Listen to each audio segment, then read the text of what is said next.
পশ্চিমবঙ্গের যতগুলো সেকশন আছে প্রত্যেকটা সেক্টরের যারা অস্থায়ী কর্মচারী আছেন বিভিন্ন রকম দুর্দশার মধ্যে দিয়ে যান। তারা ন্যূনতম ছুটির সুযোগ তারা পান না ন্যূনতম বেতন কাঠামো, তাদের চাকরির স্থায়িত্ব নেই, একটা থ্রেড কালচারের মধ্যে দিয়ে তাদেরকে যেতে হয়।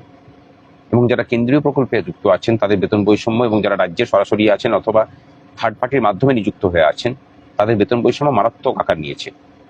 আমরা এই সমস্ত বিষয়গুলোকে এক জায়গায় করে গত 2 তারিখে মাননীয় মুখ্যমন্ত্রীর সাথে আমাদের যে গত 1 তারিখে মাননীয় মুখ্যমন্ত্রীর সাথে আমাদের যে বৈঠক ছিল, সেই বৈঠকে কিন্তু আমরা সংগ্রামী যৌথ মঞ্চের পক্ষ থেকে একদম স্পেসিফিক প্রস্তাব দিই যে কেন্দ্রীয় প্রকল্প যেগুলো চলছে সেই প্রকল্পের সাথে যুক্ত যারা কর্মচারী আছেন তাদেরকে অন্যান্য রাজ্য যেমন বেতন ভাতা দিচ্ছে তাদেরকে সেরকম করে দেওয়া হোক, ন্যূনতম ছুটির সুবিধাগুলো দেওয়া হোক, ট্রেড কালচার মুক্ত হোক, আর এই যে এজেন্সির মাধ্যমে নিয়োগ সেগুলো দূরীভূত হয়ে তারা সরাসরি সরকারি চুক্তিপ্রাপ্ত কর্মচারীদের পরিবর্তিত হোক।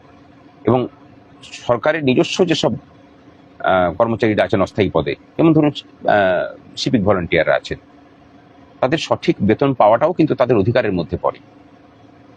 নতুন সরকারের কাছে আমাদের প্রত্যাশা অনেক, বিশেষ করে তখন যখন এই সরকার মানুষকে কোনো কর্ম না করার পরেও 3000 টাকা করে অন্নপূর্ণা ভাতা দেয়, তখন তার উল্টো দিকে দাঁড়িয়ে এই সরকারটাকে যারা কাঁধে চাপিয়ে তার মেধা তার শ্রম দিয়ে তার নিষ্ঠা দিয়ে সরকারটাকে চালিয়ে নিয়ে যাচ্ছে তাদের প্রতিও সরকারের সহানুভূতিশীল হওয়া প্রয়োজন। আমরা দাবি জানাচ্ছি যে এই অস্থায়ী কর্মচারীদের সাথে এই ধরনের প্রহসন বন্ধ হোক, তাদের চাকরির যাতে স্থায়িত্ব থাকে তার প্রচেষ্টা করুক সরকার, এবং সঠিকভাবে সঠিক ট্যালেন্টগুলোকে ব্যবহার করার দিশা নির্দেশ সরকার ঠিক করুক। আমার মনে হয় তাতে রাজ্যটা বাঁচবে, রাজ্যবাসী বাঁচবে। আর পরিশেষে বলি যে খুব সহজেই কিন্তু এদের সমস্যাগুলোর সমাধান করতে পারা যায়। যেটা প্রয়োজন সেটা হলো প্রশাসনের ভিতরের সদিচ্ছা।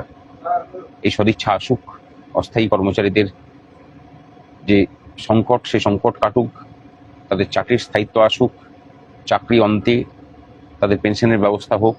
কয়েকদিন আগে দেখেছেন যে সুপ্রিম কোর্ট বলেছে যে অস্থায়ীভাবে কাজ করলে পরে তাদের পেনশন পাওয়ার অধিকার আছে। এই সমস্ত সুযোগ সুবিধা তাদের প্রতি প্রদান করা হোক, এটুকুই চাই। এর জন্য যে লড়াই করতে হবে আমরা করার জন্য প্রস্তুত। আপাতত আমরা ঠিক করছি যে সমস্ত স্তরের অস্থায়ী কর্মচারীদেরকে নিয়ে কলকাতায় একটা মিটিং করা, তাদের সমস্যাগুলোকে সরাসরি শোনা, সেই নিয়ে আমরা কিভাবে কাজ করতে পারি সেই সমস্ত কিছুগুলোকে নিয়ে আমরা একটা প্রচেষ্টার মতো করব।